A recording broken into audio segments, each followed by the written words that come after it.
you want to know about disappearance cases that you've never heard of? Then sign up, activate the bell, and come with me. Case 1. The Last Trail of Hannah Marks, Great Smoky Mountains, Tennessee, 2014. Hannah Marks was the kind of person who found peace in silence. At 22, she was already a seasoned backpacker and an environmental biology student at the University of North Carolina. With a soft voice and quiet determination, she loved immersing herself in the wild, especially the Great Smoky Mountains, where she had spent part of her childhood. In May of 2014, she set off on a solo 4-day hike along a remote section of the Appalachian Trail, a route she had carefully planned and even shared with park rangers and her parents. She wasn't reckless. Her gear was top quality. Her trail plan included designated check-in points, and her GPS tracker was set to ping her location every 12 hours. She even carried a satellite phone for emergencies. Everything about her trip was methodical, safe, and smart. But by the morning of day 3, the pings suddenly stopped. The last signal came from deep within the woods, nearly 3 miles off her intended trail. It was near a part of the park known to locals as the Shelf, a steep, forested ravine rarely accessed except by wildlife researchers and rescue teams. It wasn't on the route Hannah had marked. When she failed to return by day 4, search teams were dispatched immediately. It didn't take long for them to reach the pinged location, but what they found didn't make sense. There was no tent, no backpack, no food or supplies, no signs of an accident or even a struggle. Just a small, unnatural circle of smooth stones, about 4 feet wide, perfectly formed in the middle of a moss-covered clearing. And in the center of that circle, standing upright, was a single red hiking boot. It matched the pair Hannah was last seen wearing. There were no footprints leading to or from the circle. The soil was soft. There should have been something. A heel mark, a scuff. But there was nothing. Cadaver dogs were brought in. They didn't alert, not once. Even her scent trail from 2 days earlier, leading from the main trail toward the ravine, vanished about halfway down the slope. Rescuers described the area as unusually quiet. No birdsong, no wind. One ranger said it was like the trees were holding their breath. When authorities accessed her cloud account to look for clues, they discovered a handful of photos uploaded automatically from her camera the day before she disappeared. Most were ordinary, shots of flowers, trail markers, tree canopies. But the last image was wrong. It was blurred, taken in near total darkness, clearly handheld. The framing was off, but in the center of the frame, between 2 trees, hovered 2 faint lights, too low to be stars, too high for ground lanterns. The spacing between them suggested they were eye level, or something pretending to be. The timestamp? 1:47 a.m. She hadn't told anyone she planned to hike at night. Investigators were baffled. The image contained no metadata identifying a location, and thermal drone scans of the surrounding forest revealed nothing unusual. No heat signatures. No shelters, no trace. Locals began to talk, not publicly, not in interviews, but quietly, over coffee or at gas stations just outside park boundaries. They spoke of quiet corners in the Smokies, places where sound doesn't echo and compasses go haywire. Places where even seasoned hikers felt watched. Places where radio signals drop without reason and batteries drain in minutes. The Shelf, they whispered, was one of those places. One elderly guide claimed that the stone circle matched ancient patterns used by pre-Columbian tribes in rituals tied to the forest. Another said the last person he'd known to vanish near that spot had been found 6 months later, 40 miles away, naked, alive, and unable to speak. But Hannah was never found. Her disappearance triggered one of the largest search efforts in the history of the park. Hundreds of volunteers joined rangers, dogs, and helicopters. Posters were hung, interviews aired, psychics consulted, Nothing turned up. Eventually, the posters faded. The media lost interest, and the forest took back the trail. Today, some rangers privately admit they avoid the shelf entirely. A few refuse to speak about the case at all. Others claim the forest there has a strange density, a weight in the air, like walking through water. One younger ranger reportedly asked to be reassigned after encountering something while patrolling the perimeter of the area during a training exercise. His only comment was, "I don't know what it was, but it wasn't alone, and it wasn't afraid of us." As for Hannah Marks, her memory is preserved only in scattered articles, a few missing posters online, and that single red boot, now sealed in a weatherproof evidence bag deep in a park archive. Her parents visit the area every spring, bringing flowers and leaving them at the last trailhead she walked through. The shelf has no official trail markers. It's unlisted on tourist maps. But if you ask any ranger about it, they'll either pretend not to know it exists, or they'll quietly suggest you hike anywhere else. Case 2. Benji Ortega, disappeared beneath the pines, Yosemite National Park, California, 1991. It was supposed to be a weekend of fresh air and family bonding. The Ortega family, Luis, Marissa, and their 9-year-old son Benji, arrived at Tuolumne Meadows in Yosemite National Park on July 12, 1991. It was a picture-perfect Friday afternoon. They'd chosen a popular picnic area near a creek, surrounded by towering pines and open blue sky. Benji had just finished 3rd grade. He was excited to be there. He brought along his favorite toy, a red plastic fire truck, and played in the dirt a few yards from the family's picnic blanket. Luis later told investigators, "I looked down at my sandwich, looked up. He was gone, just gone." There was no scream, no cry for help, no struggle. The whole thing happened in the span of 30 seconds. At first they thought maybe Benji wandered behind a nearby rock or into the tree line to chase a squirrel. But as minutes turned into an hour, panic set in. Rangers were notified. By sunset, a full search was underway. Over the next 10 days, over 150 people scoured the area.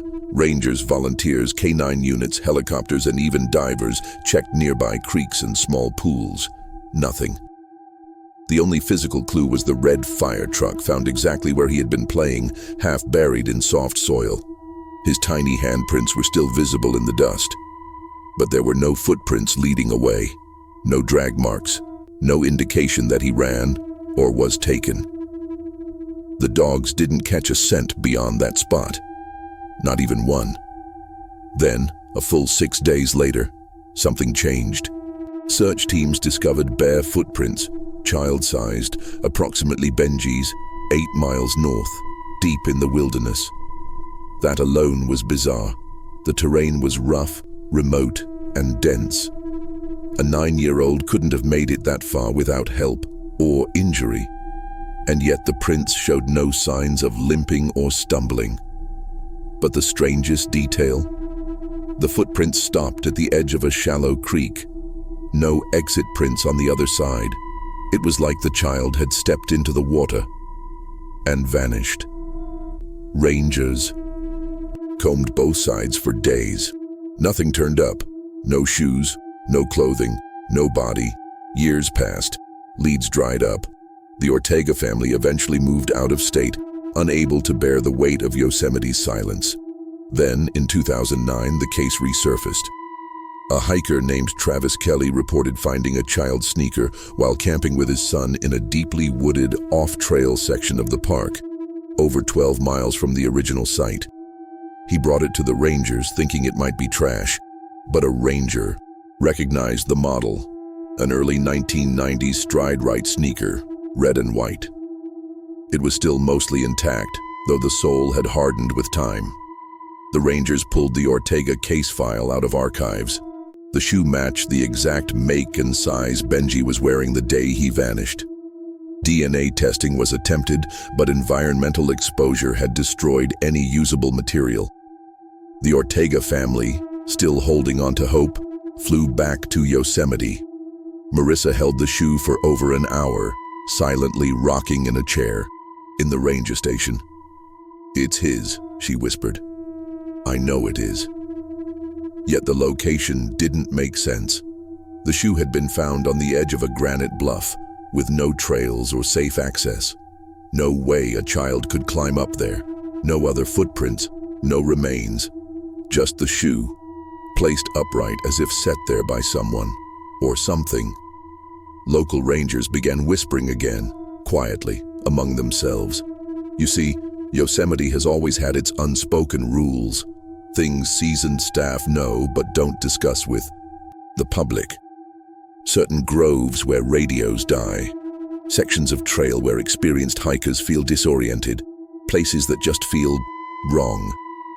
Some native Miwok stories speak of forest spirits, the Watchers, who dwell among the old pines and sometimes borrow children who wander too far alone. The tribes never called them evil, but they never called them human either. An elder once told a researcher, "They don't take out of anger, they take out of balance, when the land is disturbed." The meadow where Benji vanished had recently been reopened after years of controlled burns and ecosystem restoration. Some rangers quietly wondered if that had anything to do with it. Of course, none of this made it into the official record. To this day, Benji Ortega remains missing. No confirmed remains, no closure. Just a name, a date, and a red toy truck gathering dust in the evidence vault. Some visitors claim to have heard a child's voice calling from the woods near Tuolumne Creek in the early morning mist. Most dismiss it as imagination. Others leave small toys or shoes along the path, quiet memorials to a boy the forest refused to return. And if you ask long-time Yosemite hikers about the case, they'll often give a solemn nod, then change the subject. Because even in the most beautiful places on Earth, there are corners of wilderness where silence hides something more than peace. Case 3, the Echo Lake Enigma, Rocky Mountain National Park, Colorado, 2006. Eric Dunlow wasn't the type of person who got spooked easily.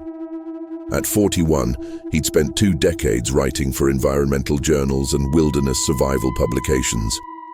A former park ranger turned investigative journalist, Eric had a reputation for being unflinching, precise, and skeptical, especially of myths and folklore. In early September of 2006, Eric drove from Denver to Echo Lake near Mount Evans to work on a story about climate shifts in high-altitude ecosystems. He brought a small amount of gear, his DSLR camera, a GPS device, a notebook, and a satellite phone. His plan was to hike solo for a few hours along a loop trail above the lake, take notes, snap photos, then return to his lodge by sunset. He never returned. At 3:12 p.m., Eric sent a photo to his wife's phone, a picture of Echo Lake shimmering under a blue sky. It was calm, beautiful, peaceful. The caption simply read, "Not a soul in sight, just me and the trees." At 4:19 p.m., she received another message. No photo this time, just words. Something's off. Lake reflection isn't matching sky. That was the last contact anyone had from him. The following morning, when he still hadn't returned, park authorities were contacted. A search began immediately. His truck was found in the parking lot near Echo Lake, locked. Inside was his notebook with a final handwritten entry time-stamped the same afternoon he vanished. Hearing things, not birds, not wind, static hum, almost electrical. Feel like I'm being watched. They searched the loop trail, then expanded outward. That's when they found his camera, wedged between boulders about a mile from the lake. It had been dropped, but not damaged. When investigators reviewed the digital photos, what they saw made the case one of the most chilling disappearances in park history. The last 5 images were taken within 20 minutes of each other. The first showed Eric standing near the lake, using the self-timer function. The second was similar, but something was different. His reflection was gone. While the trees and sky mirrored perfectly on the water, Eric's body cast no reflection at all. The third was a blurry photo, mid-motion, capturing a strange light distortion in the trees behind him, like a shimmer in the air, similar to heat waves or glass bending sunlight. The fourth photo was darker, seemingly taken in haste. A tall, narrow silhouette could be seen standing at the tree line. No details, just a dark form. The fifth and final image was pitch black, except for two faint white dots, eye level, spaced wide apart, staring directly into the lens. After that, nothing. His GPS device was found lying in the grass about 500 feet from the camera. The trail data showed that Eric had deviated from the path, veering east toward a patch of woods not marked on any maps. Rangers who visited the area said the forest felt different, unnaturally silent, as if the sound had been drained from the air. Dogs brought to the scene refused to enter that section of the forest. One reportedly yelped and tried to run back to the truck. The handler couldn't explain it. Thermal drones detected no human heat signature in the area, despite clear weather and excellent visibility. Helicopter scans turned up nothing. No scent, no body, no signs of animal attack or fall. Even weirder, an FAA technician reviewing flight logs discovered that on the evening Eric vanished, a signal interference spike occurred in that exact GPS coordinate, lasting 47 minutes. Civilian aviation instruments nearby temporarily lost contact with satellites during that window. No official explanation was ever given. Over time, stories began to circulate. Locals who frequented Echo Lake said they'd occasionally hear faint mechanical hums near the tree line, especially at dusk. One hiker claimed he saw a man who looked exactly like Eric standing on the far side of the lake 2 years later, just staring into the water. When he called out, the man turned and vanished behind the trees. Rangers brushed it off as imagination.